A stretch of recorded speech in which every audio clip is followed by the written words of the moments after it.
अब मैं सादर आमंत्रित करता हूं नई दिल्ली से हमसे जुड़े हुए हमारे पथ प्रदर्शक माननीय केंद्रीय पतन, पोत परिवहन और जलमार्ग तथा आयुष मंत्री श्री सर्बानंद सोनोवाल जी को कि वे अपने आशीर्वचनों से हमारा मार्गदर्शन करने की कृपा करें।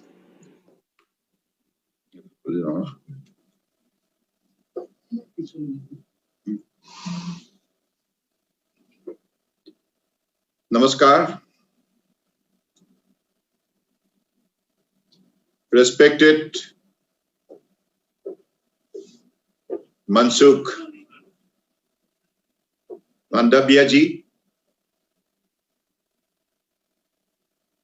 Honorable Union Minister for Health and Family Welfare and Chemical and Fertilizers, my respected colleague Sripat Nayak ji, Santanu Thakur ji, and the Minister of Gujarat, respected Bhupendranath Singh ji, Minister Gujarat, Srimati Bibha Ben ji, respected Member of Parliament, Srimati Dr. Bharti Ben ji, respected MLAs Bhavnagar, Jitu Bhai Bhagani ji, Secretary Port Shipping and Waterways, Dr. Sanjeev Ranjan ji, Chairman Deen Dayal Port Trust, Sri S.K. Mehta ji, Mayor Bhavnagar, Kirtiben धनी धारिया जी और यहाँ उपस्थित परम आदरणीय MLA गण और भाइयों और बहनों, सबसे पहले मैं गुजरात की जनता को हृदय से भक्ति भावनाओं से प्रणाम देता हूं, कोटि कोटि नमस्कार देता हूं। आज इस अवसर पर खास करके मैं ये बात मानता हूं कि आप हमारे देश की परम आदरणीय प्रधानमंत्री नरेंद्र मोदी जी के नेतृत्व में हमें आगे बढ़ना है, एक साथ मिलकर काम करना है।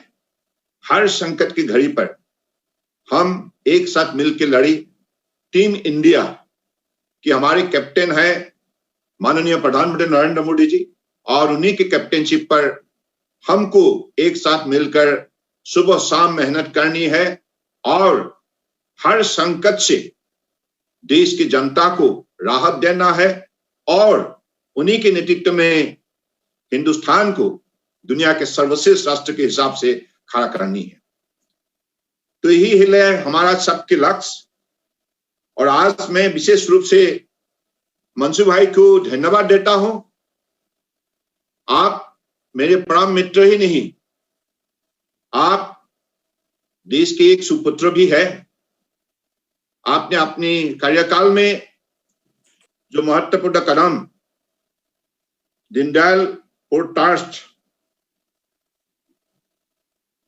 के जरिए वहां ऑक्सीजन प्लांट खड़ा करने का काम किया, इसके लिए मैं विशेष रूप से धन्यवाद देना चाहता हूं, क्योंकि आज ये जो पेंडेमिक, इस परिस्थिति का साथ हमें मुकाबला करने के लिए हमारा पास जो मेडिकल फैसिलिटीज डेवलप करना जरूरी है, ये फैसिलिटी डेवलप करने के सिलसिले में आप शिपिंग विभाग में रहते हुए भी हमारे भावनगर की जनताओं के लिए जो कदम उठाए और आज जो ऑक्सीजन प्लांट आपकी कोशिश से, आपके मेहनत से वहां प्रतिष्ठा किया गया है, मेरा यही मानना है कि अगले दिनों में हजारों लाखों लोगों को, आम जनताओं को इस प्लान से राहत मिलेगा और अपने आप को सुस्वस्थ रखने के लिए जनता को मौका मिलेगा। मैं इस अवसर पर ज्यादा ना बोलते हुए फिर से मैं ही चाहता हूं कि अगले दिनों में परम आदरणीय प्रधानमंत्री जी ने हमें जो एजेंडा दी है देश को आगे बढ़ाने का, इस एजेंडा पर हम सब मिलकर काम करेंगे और हमारी निष्ठा, हमारी ईमानदारी, हमारे कर्मों क्षेत्र में हम निश्चित रूप से प्रतिष्ठा करेंगे।